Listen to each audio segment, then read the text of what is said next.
성신여대 모의노술 2021학년도 논제 1번을 잠깐 살펴보도록 하겠습니다. 논제에서 요구사항은 이거예요. 한국 정부가 코로나19 사태를 맞이해서 감염병 억제를 위해서 여러 정책을 실시했는데 이것과 관련해서 사생활 침해 논란이 일고 있다. 자, 이것에 대해서 제시문 나를 보면 의무론의 관점도 있고 결과론의 관점도 있는데 이런 한국 정부의 정책에 대해서 어떻게 평가하는지를 당연히 각각이겠죠. 그 평가 내용을 논리적으로 서술하고, 그래서 논리적으로 서술하라는 얘기는 근거를 명확히 밝히라는 얘기입니다. 그리고 마지막으로 수험생 너 자신의 견해를 한번 써라. 넌 한국 정부의 정책에 대해서 어떻게 생각하니? 잘했다고 생각해? 잘못했다고 생각해? 그리고 잘했으면 어느 부분이 잘한 거고 잘못했으면 뭐가 잘못된 거고, 그리고 또 뭐 아쉬운 점은 뭐냐, 보완할 건 뭐냐, 이렇게 너의 견해도 한번 써봐라, 뭐 이런 얘기입니다. 자, 그러면 이 논제를 우리가 이제 답안을 작성한다고 했을 때 구성을 먼저 생각해 봅시다. 평가 문제에서 가장 중요한 게 뭘까요? 평가 대상을 일단 확정해야 됩니다. 즉 평가 대상을 특정해야 된다는 것이죠. 그러면 여기서 평가 대상이 뭡니까?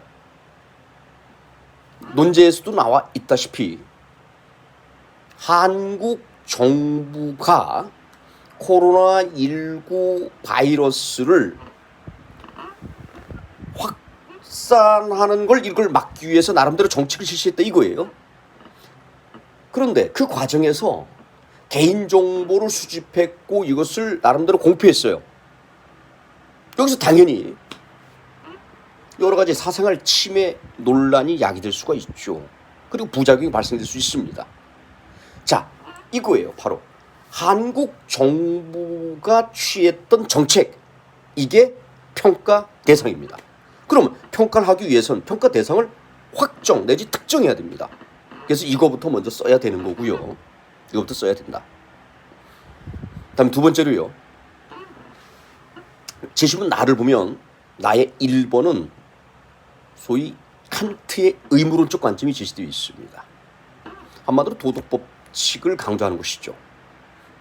자, 그런데 여기서는 의무가 충돌할 수가 있어요. 그때 어떤 의무를 더 우선시해야 되느냐, 이러한 쟁점이 추출될 수가 있습니다. 다시 말해 한국 정부 정책에 이것을 대입해 보면은 국민의 생명과 건강을 보호해야 된다는 어떠한 정부의 의무도 존재하고, 정부는 또한 개인의 사생활을 보장해야 된다는 의무 또한 지니고 있습니다. 이 상황에서 어떤 의무를 더 우선시해야 되느냐라고 하는 의무 간의 어떠한 갈등, 충돌 문제가 발생될 수 있죠. 그래서 이런 의무론의 관점에서 한국 정부의 정책을 평가 한번 해보라는 겁니다.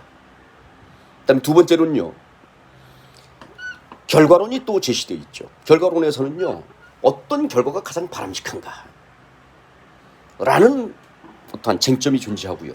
다음에 두 번째 쟁점이 뭘까요?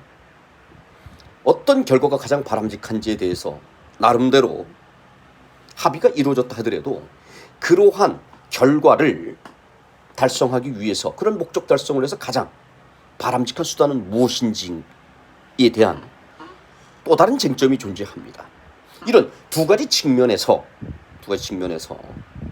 다시 말해 어떤 결과가 가장 바람직하느냐, 다음에 그 결과라는 목표 달성을 위해서 가장 효율적인 수단은 뭐냐, 바람직한 수단은 뭐냐 라는 두 가지 쟁점이 있는데, 이런 결과론의 관점에서 한국 정부의 정책을 평가해보라는 것이죠.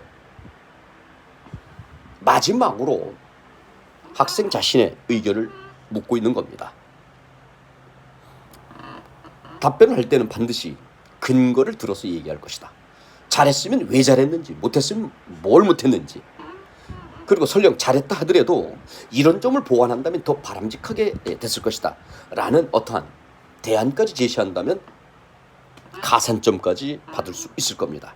그러면 전체 구성을 볼 때 첫 번째, 총 800에서 1000자예요. 그러면 단락은 몇 개다? 일단 기본적으로 4개가 됩니다. 단락이 몇 개? 4개가 됩니다. 여기서 가장 주된 쟁점, 가장 주된 어떠한 득점 포인트는 어떤 자신의 견해 논술일 거예요. 그렇죠? 따라서 분량 배분과 관련해서도요. 네 번째, 한국 정부 정책에 대한 자신의 견해 논술에다가 일단 가장 많은 분량을 제시하는 게 좋습니다. 그래서 여기에다가 우리 최소한 한 300자 정도는 한번 배치를 한번 해봅시다. 논술에 300자를 배치하고요. 그리고 나서 평가 대상, 한국 정부의 정책을 정리할 때 100에서 150자 정도를 우리가 쓰면 되겠습니다. 자, 그리고 이제 의무론의 관점과 결과론의 관점 각각에서 우리가 200자에서 250자 정도, 250자 정도로 각각 어떻게 평가 가능한지 그것을 근거를 들어 잘 서술하면 되겠다. 정리하면 첫 번째 단락은 100에서 150자, 두 번째, 세 번째 단락에서는 250자에서 플러스 마이너스. 자, 마지막 단락에서 네 번째 단락에서는 한 300에서 350자 정도 이렇게 배분한다면 좋은 어떤 성적, 높은 성적을 얻을 수 있을 것입니다.